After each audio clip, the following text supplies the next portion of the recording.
Hi and welcome to Crosstalk SF. I'm your host, Christina Marie. Today we're going to be discussing romance and sex in relationships. We're going to be talking about everything from aphrodisiacs to erotic power play. Let me introduce my guest. Here on my right, from Joy of Romance, Joy Nordenstrom. Hi, Joy. Hi, Christina. Welcome to the show. It's a pleasure to be here. Excellent. Very good. And on my left, from Lifestyle Education, Dr. Gabriele Hoff. Hello, Dr. Hoff. Hi, Christina. Welcome to the show. Thank you. Very good. Well, I have here a love coach. I have a relationship counselor. Why do we need all this help nowadays? I mean, let's start with you, Joy. Why do couples need relationship, romance, and love coaches? I think it starts with the fact that we have a 50% divorce rate, so obviously we have a little bit to learn in that area. As I had mentioned before, it goes up to 75% if you get remarried within 2 years of a divorce. So we just don't have great role models when it comes to having passionate, thriving relationships.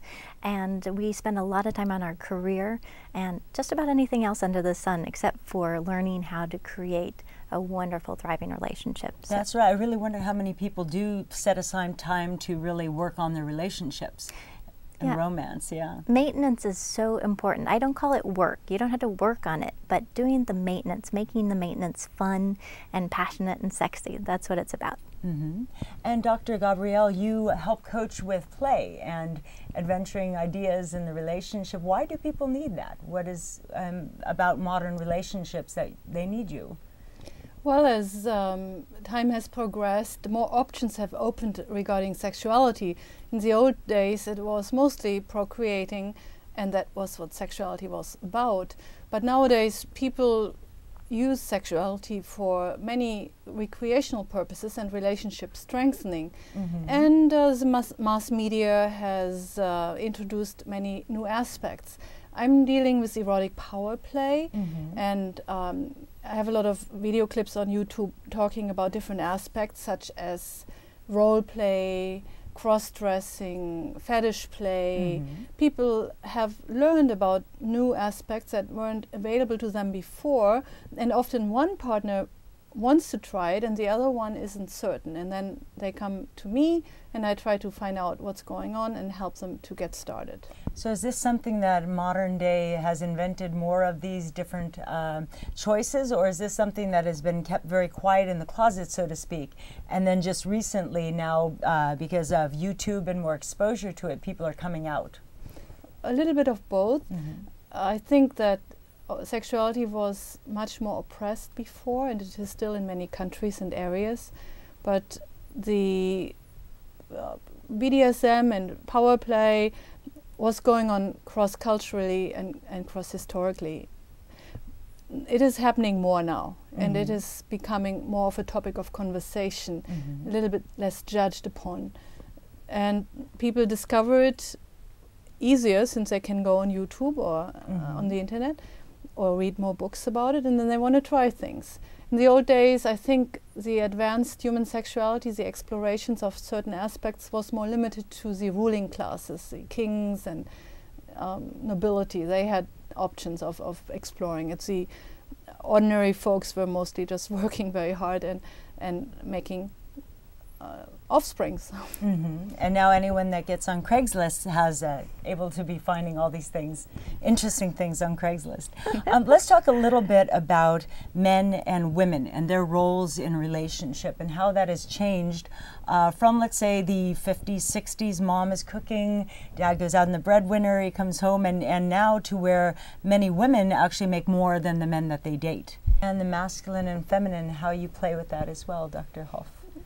There is a lot of freedom nowadays for men to explore a bit more of a feminine side and a nurturing side, all the way to cross-dressing, if the partner is okay for that.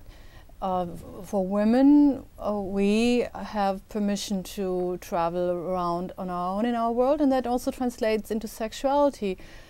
There is actually, I have a lot of clients, women who want to learn more about being a little more assertive, a little more dominant in their sexuality, in their sexual relationships. And men often find themselves dreaming and fantasizing about being more submissive, more passive, wanting to please a woman all the way to wanting to be a slave, a play slave, not a real historical slave. We don't talk about that. So I think that there are many options, and everybody has to explore what they really mean to them, these options, who they really are. And there is no given rule of what a man should be, what a woman should be. And there's a lot of confusion going on, and also a lot of misunderstandings between men and women. Almost a war between the sexes sometimes going on, which I find very unfortunate. But perhaps it's something we have to get through to get to the other end of where everybody can be themselves and communicate about it.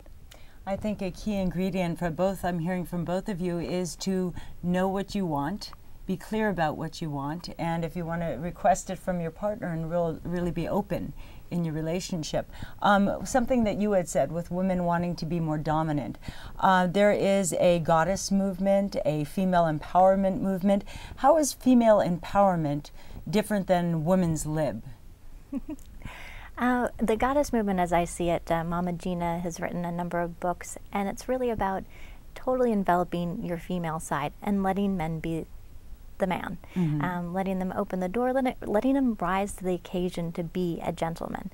I always say, if you call them a gentleman and you raise the bar to that level, very often they will become gentlemen, even if they weren't before. Oh, that's good. Wait a minute. Could you say that one more time? Yes. Anybody's listening, that would be very good. So you just assume that they are gentlemen, and treat them as if they're going to treat you like a gentleman, and they will follow in suit. Very much. Yeah, very often it happens. Now, do you find a lot of people do have a difficult time to let a man open a door for them, or, you know, assist them by putting on their jacket for them, or things like that? I find a lot of women, at least friends I know, it's like, I can do that myself. I don't want to look weak.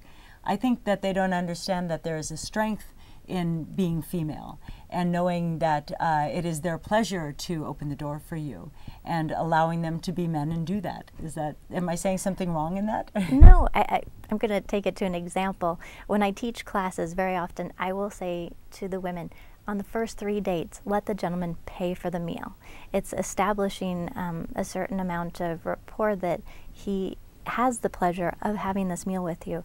And a lot of women, 20s, 30s, feel obligated that if he's paid for a meal, they have to return maybe a sexual favor. And so I really explain to them that it was the gentleman's pleasure to have you as their company, be fully present, be really connecting with that person, enjoy your time together, but don't feel obligated. Let him be the gentleman, let him rise to the occasion and pay the bill. Wonderful.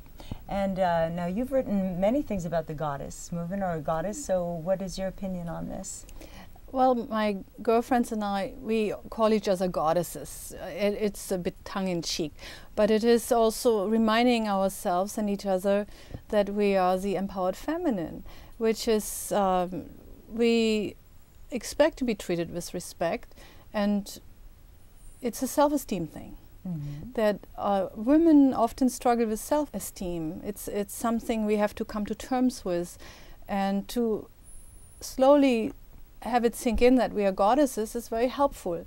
Now, there are a lot of other very useful tools. Coaching could help with self-esteem, counseling, therapy, workshops. There are many opportunities of doing that, but I think it's very important for women to get good self-esteem and not to feel obligated because a man invites them for a nice dinner that they are worried now, oh my God, what am I supposed to do now? Nothing. You know, just be yourself and enjoy yourself and do what feels right to you. Women and self-esteem is a big topic.